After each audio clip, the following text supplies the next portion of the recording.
Welcome to HortTube, where we talk all things gardening. My name is Jim Putnam, and this is an Autumn Sundance Encore Azalea.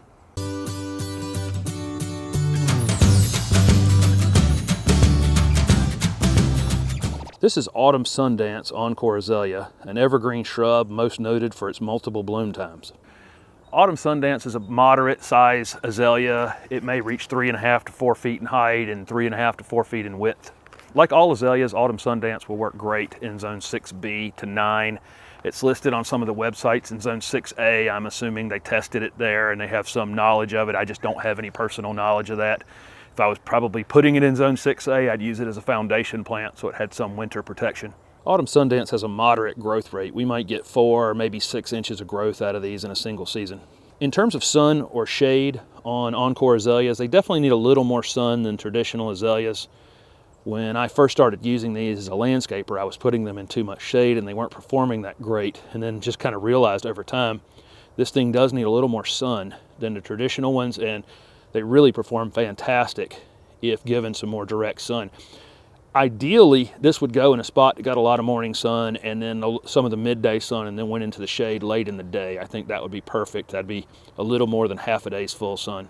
Autumn Sundance would make a fantastic foundation plant. If you had windows that were 4 feet or lower, this would be a great evergreen option for that. Foliage turns a purple color in the wintertime, which is also very attractive, making it a great foundation plant. It also would work well in mass planted with other azaleas. If you found a white one that was maybe taller or shorter than this one, they would look great together. Of course, the main draw for these Encore Azaleas is the multiple bloom times. Autumn Sundance, just like the other Encores, will bloom in the spring and then again in the summer and then again in the fall. This is November right now and they're in bloom. We haven't had a hard freeze here yet in zone 7 this year, so this thing is still in full bloom and it's the 1st of November. In terms of success with any azalea, planting is the key. We definitely don't want to bury these things too deep and we don't want to over mulch them. If we end up keeping them too wet, we're going to have issues. So I'll dig the hole the depth of the root ball and maybe twice the width. And if you have clay soils, this is very important. You'll want to get some pine bark soil conditioner, which you can get at any garden center location. It's what we're growing these in. It drains really well. And mix that 50-50 with the clay. The clay is great for azaleas in terms of it's normally acidic and these are acid-loving plants. So the clay is actually perfect. Do not dispose of it, just amend it. Mix some pine bark soil conditioner with it and use that to replant your azalea. If you have very sandy soils in a coastal area, you might want to add some compost or some peat moss to hold some water in place if you thought it was going to be too dry. We'll put some of that soil mixture that we just made in the bottom of the hole, maybe 2 inches of it, so that when we take our azalea out of the container, put it into the hole, it sticks up a couple inches. We'll take the rest of our soil mixture, pull it up to the edge, tamp it down, water it in well, and then lightly mulch this plant. If you live in an area that you have pine straw as an option, that's the best thing to mulch azaleas with. It tends to dry out better between rains. It also holds in place better, really. If you don't, hardwood mulch is fine, or the red mulches or black mulches or whatever you like. Just have it fade out near the plant and don't put it up on the stems. Don't cover anything that wasn't covered when you purchased your azalea. Your other issue you're definitely going to have on azaleas is these things root into these containers very, very well. They're very good at it, and they have very fibrous root systems. And when you pull it out, it's almost certainly going to have a very thick, fibrous root system around the outside. Those will continue wrapping around one another if you don't do anything about it. So we need to either cut into them in about 3 spots from top to bottom, maybe a ½ inch in, or you can pull at them some. It's a little harder to pull at them on azaleas. They're so fibrous. It's best, I think, just to take a shovel or something and cut them about 3 spots, and that'll get the roots going outward instead of continuing to wrap around one another. For the first 6 to 9 months, you're going to want to check on your azaleas often for watering. If they need to be watered, saturate the whole area around them, not just right at the base of the plant. We want to encourage them to root into the surrounding soil. If you repeatedly water the base of this plant, it just has no reason to go searching for water, and eventually you'll forget to water them and the roots are still only as big as they were when you purchased it, and then you have issues. So if you have to water them, saturate the whole area around them.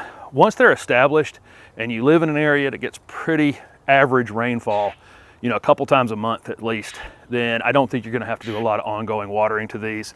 This is not a plant to put on an automated irrigation system. It's just not. You will definitely damage this plant if you water it every Tuesday just because it's Tuesday. You'll definitely damage it. If you're planting it in an area that has some root competition, you might want to put down a drip hose before you mulch, just so in the future you can hook up a hose. It's the easiest way to water a large area, and it also makes you make the decision to water. If you put it on an automated system, it just does it and then you end up damaging them. If you put it on a non-automated system that makes you go out and make the decision to water them, that tends to work the best. Azaleas are acid-loving plants, so any fertilizer for acid-loving plants would be great. You typically fertilize these after the first flower in the spring. Some people say don't fertilize them before they flower. Honestly, don't know why, but just to go with that old theory, right after they flower the first time, you can go and get an Azalea Camellia rhododendron fertilizer, which is for acid-loving plants. That should be a slow-release fertilizer. That'll work great. If you want an organic option, Hollytone would be a great choice. Autumn Sundance does a pretty good job of staying uniform without a lot of pruning on it. It grows as a perfect little ball. You'll occasionally get one crazy limb here or there that could be cut off, and that could really be done any time that you saw that. But if you need to do a general pruning on it, prune it after the first flowering in the spring, within a couple weeks of the first flowering, so that they have time to come back out, put on some new growth, and bloom again in the summer. In terms of insect or disease problems, azaleas are definitely susceptible to lace bugs. And it tends to be worse if they're on a space where they're not getting a lot of air movement on them, like you tuck them up in a corner on a foundation. They tend to be bad. They'll really just discolor the foliage, turns the foliage kind of a gray color on the top. I just don't worry about them on mine. The azaleas I have on my foundation at my house get them pretty much every summer, and I just don't worry about it. It can be sprayed for if it's something that bothers you. Mine still bloom just fine.